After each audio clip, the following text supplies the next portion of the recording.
Halo semuanya, perkenalkan nama saya Tante Bea Trabu dengan NIM 2403010273 dan saya adalah salah satu mahasiswa aktif dari program studi ilmu administrasi negara Universitas Nusa Cendana Kupang. Tugas video individu, teori sosial dan teori politik, dosen pengampu mata kuliah Bapak Dr. Syukur Muhaimin Adang Jaha, SOS MAP.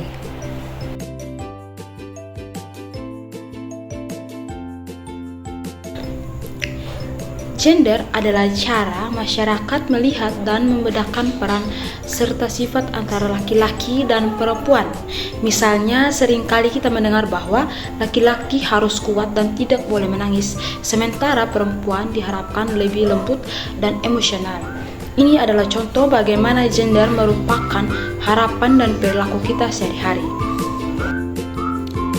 Saya mengambil salah satu contoh gender dalam kehidupan sehari-hari, yang dimana peran dalam keluarga, dimana seringkali perempuan dianggap sebagai pengurus rumah tangga, sedangkan laki-laki sebagai pencari nafkah. Namun peran ini bisa dibalik, dimana perempuan juga bisa bekerja dan laki-laki bisa mengurus rumah tangga. Jadi begini teman-teman, kesetaraan gender itu intinya supaya semua orang, baik perempuan atau laki-laki, punya kesempatan yang sama buat berkarya dan berkembang. Jadi tidak ada yang dirugikan cuman karena jenis kelaminnya. Kita bayangkan saja kalau kampus atau kerjaan, perempuan dan laki-laki cuma dapat perlakuan beda. Itu tidak fair dan malah bikin peluang jadi tertutup. Nah, dengan adanya kesetaraan gender juga bikin suasana hidup jadi lebih adil. Misalnya saya mengambil satu contoh di lingkungan kampus, di mana perempuan dan laki-laki harus punya peluang yang sama buat ikut organisasi atau jadi ketua himpunan. Jadi tidak ada alasan gender buat menghentikan langkah seseorang untuk maju.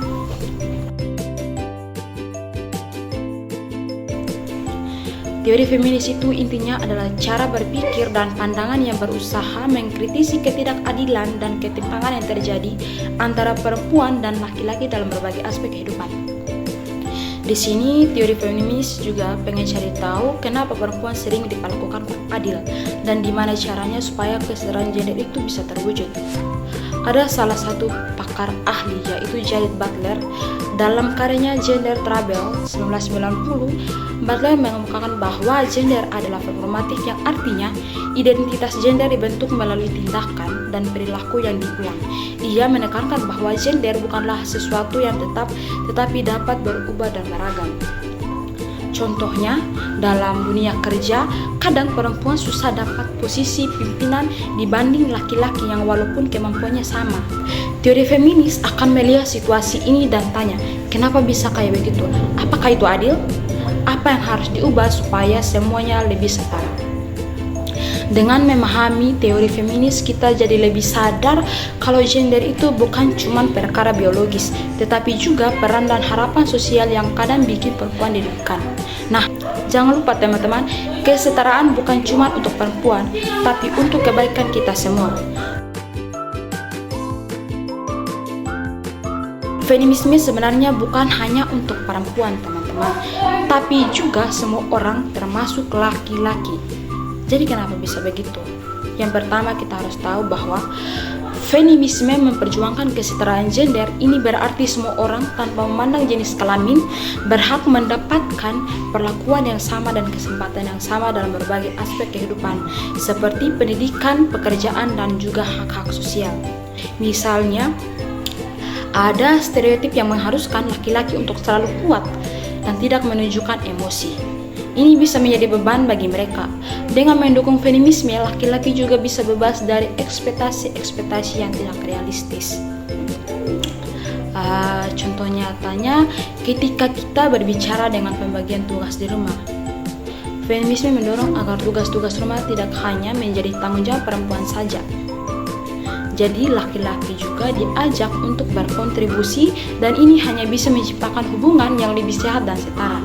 Saya mengambil salah satu situasi ketidaksetaraan gender yang terjadi di Pulau Sumba, di mana situasi ketidaksetaraan gender itu budaya patriarkinya yang masih sangat kuat, di mana perempuan seringkali diharapkan menjalankan peran tradisional sebagai pengurus rumah tangga. Tanggung jawab ini mencakup pekerjaan rumah, merawat anak, dan memenuhi kebutuhan keluarga. Sementara laki-laki lebih sering dianggap sebagai pencari nafkah. Hal ini menciptakan beban ganda bagi perempuan yang mungkin juga bekerja di luar rumah tetapi tetap harus mengurus pekerjaan domestik. Ketidaksetaraan ini dapat menghambat perkembangan pribadi dan profesional perempuan. Salah satunya adanya pemberdayaan perempuan, yang dimana penting untuk memberdayakan perempuan melalui pendidikan dan akses ke peluang kerja. Pendidikan adalah kunci untuk membuka pintu kesempatan dan mengubah pandangan masyarakat tentang peran perempuan.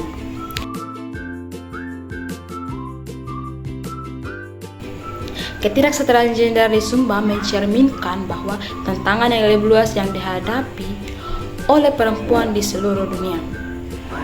Dari sudut pandang feminis, penting untuk memberdayakan perempuan dan mengubah norma-norma sosial yang mendiskriminasi dan melibatkan semua pihak dalam perjuangan untuk kesetaraan, di mana perempuan memiliki hak dan kesempatan yang sama untuk berkembang.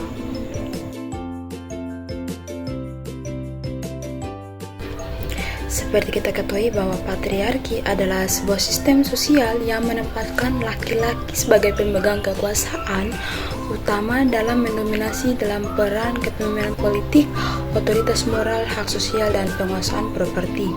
Dalam domain keluarga, sosok yang disebut ayah memiliki otoritas terhadap perempuan, anak-anak, dan harta benda.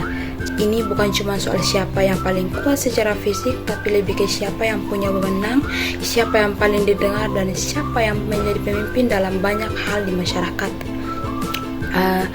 Dalam sistem patriarki ada anggapan kalau laki-laki itu lebih superior, lebih mampu, dan lebih pantas memimpin. Akibatnya, perempuan seringkali diposisikan di bawah, kurang dihargai, dan punya kesempatan yang lebih terbatas.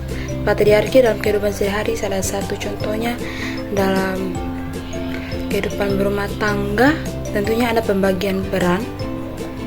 Siapa yang biasanya jadi kepala keluarga, siapa yang punya keputusan akhir soal keuangan atau pindah rumah. Sering kita ketahui bahwa itu adalah bapak yang dianggap sebagai pemimpin dan pencari nafkah utama, sedangkan ibu lebih banyak di rumah mengurus anak dan pekerjaan domestik.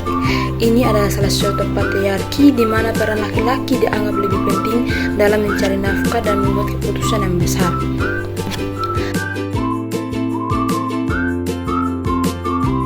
Teman-teman pernah tidak sih kepikiran kenapa kok cewek harusnya begini, cowok harusnya begitu? Kayak cewek itu lemah lembut, cowok itu kuat. Cewek kerja di dapur, cowok nyari duit. Nah, itu yang dinamakan gender sebagai konstruksi sosial, teman-teman. Oke, biar semakin jelas, ada salah satu contoh nyata di sekitar kita tentang gender sebagai konstruksi sosial. Contohnya dalam pekerjaan rumah dulu atau bahkan di zaman sekarang masih ada anggapan kalau urusan dapur, menyuci, setrika, urus anak itu 100% pekerjaan perempuan. Beban ganda adalah kondisi di mana seseorang, biasanya perempuan, harus menjalani dua peran sekaligus seperti bekerja di luar dan mengurus rumah tangga. Contohnya dalam kehidupan nyata, dari beban ganda bisa dilihat pada seorang ibu atau seorang perempuan yang bekerja sambil tetap mengurus anak dan rumah sehingga ia merasa kelelahan dan tertekan. Itu yang dinamakan beban ganda, teman-teman. Body politics bisa dibilang cara kita melihat dan memperlakukan tubuh kita sendiri, terutama tubuh perempuan dalam konteks sosial dan budaya. Jadi ini bukan cuma soal penampilan fisik, tapi juga bagaimana masyarakat mengatur dan mengontrol apa yang dianggap benar atau ideal untuk tubuh kita. Contohnya dalam kehidupan sehari-hari, standar kecantikan. Misalnya banyak perempuan merasa harus punya tubuh yang langsing atau kulit yang mulus karena iklan dan media sosial. Tapi ini bikin mereka merasa tidak percaya diri kalau tubuh mereka tidak sesuai dengan standar itu. Performativitas gender menurut Judith Butler adalah konsep yang menjelaskan bahwa gender bukanlah sesuatu yang kita miliki atau alami secara alami, tapi lebih merupakan sesuatu yang kita lakukan atau perankan melalui tindakan dan perilaku kita sehari-hari. Jadi gender itu bukan identitas tetap, melainkan hasil dari serangkaian tindakan yang diulang-ulang. Intinya bahwa performativitas gender dibentuk melalui perilaku, bahasa kita, dan tindakan yang kita lakukan. Misalnya cara kita berbicara, berpakaian, dan berinteraksi dengan orang lain. Dengan melakukan tindakan-tindakan tersebut, kita secara tidak sadar, secara tidak langsung memperkuat norma-norma gender yang ada dalam masyarakat. Contoh nyatanya dalam kehidupan sehari-hari, salah satunya adalah bahasa dan sikap kita, atau dan bahasa sikap seseorang.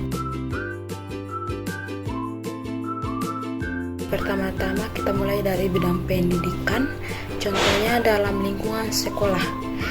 Kadang kita melihat ada pelajaran yang lebih banyak menyoroti prestasi laki-laki. Nah, dengan adanya teori feminis, banyak sekolah sekarang yang berusaha mengubahnya. Mereka mulai menggunakan buku pelajaran yang lebih adil, yang menampilkan tokoh-tokoh perempuan hebat dalam sejarah dan sains. Jadi semua siswa, baik perempuan ataupun laki-laki, bisa merasa terinspirasi dan punya kesempatan yang sama untuk sukses. Dan bidang kedua adalah bidang hukum, yang mana di sini teori feminis membantu kita melihat bahwa seringkali perempuan tidak mendapatkan perlindungan yang sama dalam hukum. Dengan adanya pendekatan feminis, banyak aktivis yang berjuang untuk membuat undang-undang yang lebih melindungi perempuan, seperti undang-undang tentang kekerasan dalam rumah tangga. Jadi perempuan bisa merasa lebih aman dan dihargai. Dan yang ketiga di bidang kebijakan publik, di mana sekarang kebijakan publik kita tahu bahwa penting sekali untuk kehidupan kita sehari-hari.